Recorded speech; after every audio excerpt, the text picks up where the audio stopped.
Siku ya kuzaliwa ya Daudi. Wikendi iliyopita ilikuwa siku ya kuzaliwa ya Daudi.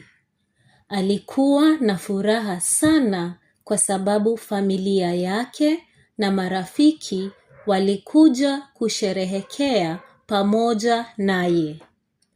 Ilikuwa siku maalum na kila mtu alifurahi kuwa pamoja. Daudi ana watoto 2 wa kiume. Wote walikuja kumtembelea.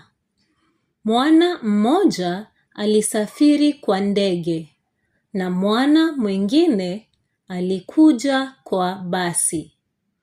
Walifurahi sana kumwona baba yao. Kaka yake Daudi pia alikuwepo. Rafiki yake John alikuja pamoja na mpenzi wake. Walizungumza, walicheka na walifurahia kuwa pamoja.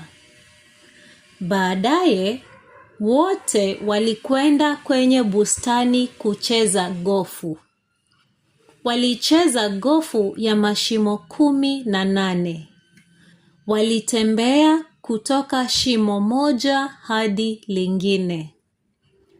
Mwishoni mwa mchezo, walikuwa wametembea karibu kilomita 9. Ilikuwa safari ndefu. Miguu yao ilikuwa imechoka, lakini bado walikuwa na nguvu za kutabasamu na kufurahia siku hiyo. Baada ya kucheza gofu, wote walikaa pamoja na kula chakula kitamu.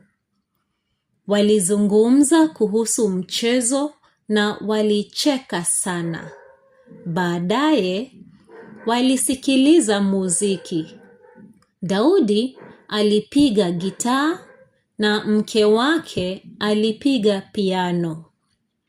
Muziki ulikuwa mzuri sana. Wengine waliimba, walipiga makofi na walifurahia kila wimbo. Jioni ilipofika, kila mtu alisema kwamba ilikuwa siku nzuri sana.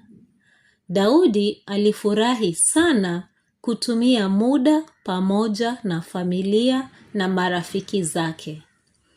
Alijua kwamba angeikumbuka wikendi hiyo kwa muda mrefu.